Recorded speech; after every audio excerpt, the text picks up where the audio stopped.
Okay, so unless you've been living under a rock, you know that last month the grand jury in Ferguson, Missouri, in the murder of Michael Brown, reached a decision of no true, which means they decided not to indict Officer Darren Wilson for the murder of Michael Brown. And the purpose of this video is to explain how this could have happened, which a lot of people are calling it a travesty of justice. But I think that after watching this video, you'll understand how and why the jury reached that decision, and you'll have a better feeling about justice in America for African American males and all the incidents of police brutality that have cropped up in the summer of 2014. Alright, so let's get into it.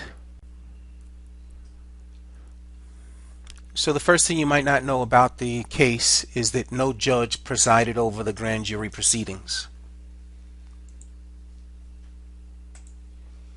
There was no defense lawyer assigned to present Darren Wilson's case in a favorable light. Right? There was only the prosecuting attorney. The prosecutor alone presided over the entire grand jury process. Okay, do you understand the implications of that? The prosecutor alone presided over the entire grand jury process. That means that the prosecutor picked the members of the jury. The prosecutor determined the size of the jury. They call it a grand jury because it's larger than a regular jury of 12, right? And a grand jury can be upwards of 20. And in the case of a grand jury, there's no need to come back with a unanimous decision like in trial cases. All you need is a majority decision, and I believe it was, 2/3 majority is what was required. So the prosecutor determined the size of the jury. The prosecutor picked the witnesses in the case. The prosecutor gave special instructions to the jury before the start of the proceedings. The prosecutor alone questioned the witnesses that took the stand. All right? The prosecutor alone did the questioning of the witnesses that took the stand. This is unbelievable. The prosecutor is the one that chose the questions to ask the witnesses. The prosecutor alone decided what evidence to present to the jury. The prosecutor also had the option of going to trial without convening a grand jury first. Okay? So with odds like this, so heavily favoring the prosecution, there's only one reason an indictment was not returned. The prosecutor did not want an indictment. 16 out of 18 witnesses questioned by the FBI said that Michael Brown was shot with his hands up. At least one witness could not substantiate that she was even present to witness anything at all. So witness number 40, who we know was not even present and didn't witness anything in the altercation between Darren Wilson and Michael Brown, but yet she was allowed to testify. Why? Because she corroborated Officer Darren Wilson's story. And as a prosecutor, why would you present a witness for the defense when your whole job is to prosecute? So you're trying to go to trial and get a conviction. So why would you present a witness for the defense? That should be a criminal offense, and McCullough, the prosecutor, has got to be brought up on criminal charges for this. Now let's look at this witness number 40 a little closer. Okay, so this is what I call fake journal entry number 1 from witness number 40. August 9th, Saturday, 8 a.m. Well, I'm going to take my random drive to Florissant.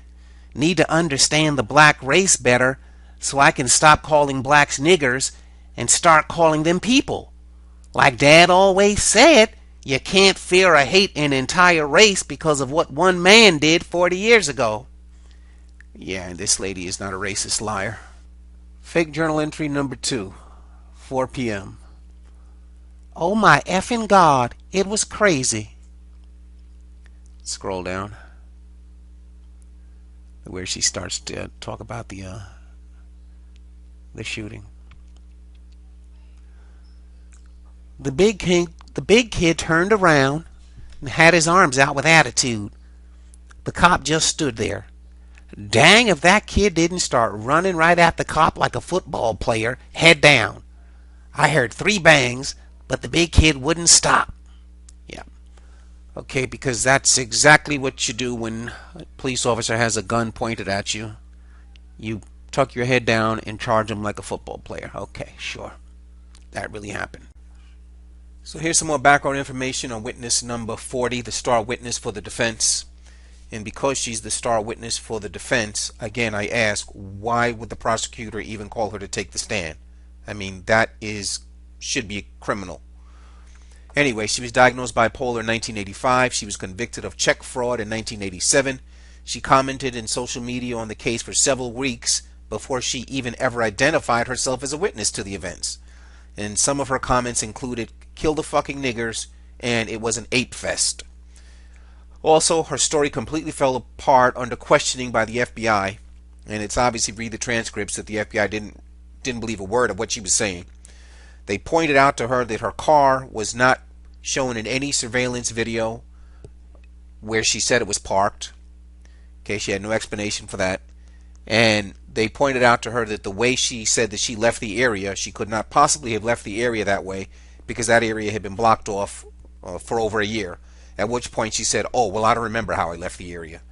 I mean, this is unbelievable. But this brings me to my last point, which is, you feel good about justice in America now?